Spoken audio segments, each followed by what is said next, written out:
لک الحمد یا اللہ، الصلاۃ والسلام علیک یا رسول اللہ، اما بعد۔ سلسلہ ہے ناظرین کی طرف سے پوچھے گئے سوالوں کے جواب پیش کرنے کا۔ ایک یہ سوال آیا ہے کہ اگر کسی نے یکے بعد دیگرے چار شادیاں کر لی، 4 شادیاں کی اور اتفاق یہ کہ ان کی بیویاں مرتی رہیں، شادی کیا بیوی مر گئی، شادی کیا بیوی مر گئی، اس طرح 4 شادی کیا اور چاروں بیویوں کا انتقال ہو گیا۔ اب یہ پوچھ رہے ہیں کہ کیا 5ویں شادی کر سکتے ہیں؟ چونکہ انہوں نے سن رکھا ہے کہ اسلام میں 4 شادیوں کی، 4 نکاح کی اجازت ہے، 4 شادیاں کر سکتے ہیں۔ تو اب 4 شادیاں کر لیا تھا، چاروں بیوی ختم ہو گئی اتفاق سے، یا 4 شادیاں کیے تھے، یا تو بیوی طلاق لے لی، انتقال کر گئی، یا طلاق دے دیا، اور اس طرح سے 4 کمپلیٹ ہو گئی۔ تو اس صورتحال میں جبکہ 4 شادی کرنے والا اگر 1-2 بیوی کو طلاق دے دیا ہو، یا 1-2 بیوی ختم ہو گئی ہو، یا چاروں ختم ہو گئی ہو، تو کیا 4 شادی کے بعد بھی شادی کر سکتے ہیں، نکاح کر سکتے ہیں؟ کیا اس کا جواب ہے؟ آئیے توجہ کے ساتھ جواب سنیے۔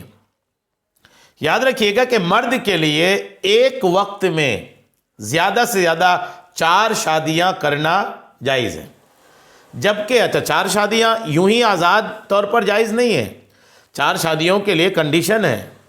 جی ہاں، کنڈیشن کے تحت 1 سے زیادہ شادیوں کی اجازت دی جائے گی، ان کے لیے کنڈیشن اپلائی ہے۔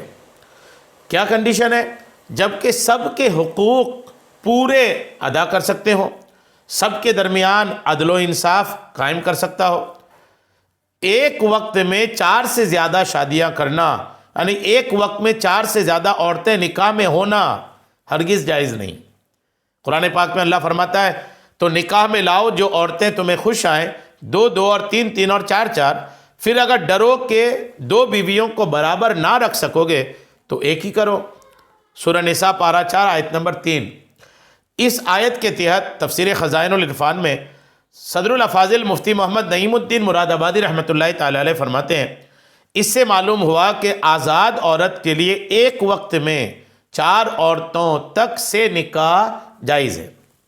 تمام امت کا اجماع ہے کہ ایک وقت میں 4 عورتوں سے زیادہ نکاح میں رکھنا کسی کے لیے جائز نہیں، سوائے رسول کریم علیہ السلام کے لیے۔ آپ نے اب تک جو سنا، اگر اس کو سمجھ گئے ہوں گے تو جواب تو کلیئر ہے، لیکن نہیں سمجھے تو میں اور کلیئر کر دیتا ہوں۔ دراصل مسئلہ یہ ہے کہ ایک وقت میں 4 عورت کا نکاح میں رکھنے کی اجازت، 4 سے زیادہ کی اجازت نہیں۔ ایک وقت میں 4، اگر ایک انتقال کر گئی تو 5ویں کر سکتے ہیں، ایک اور کو طلاق دے دیا تو 6ٹھی بھی کر سکتے ہیں، یا ایک اور کسی وجہ سے الگ ہو گئی، طلاق لے لی، کسی بھی طرح نکاح سے ہٹ گئی تو کوئی اور 7ویں بھی کر سکتے ہیں۔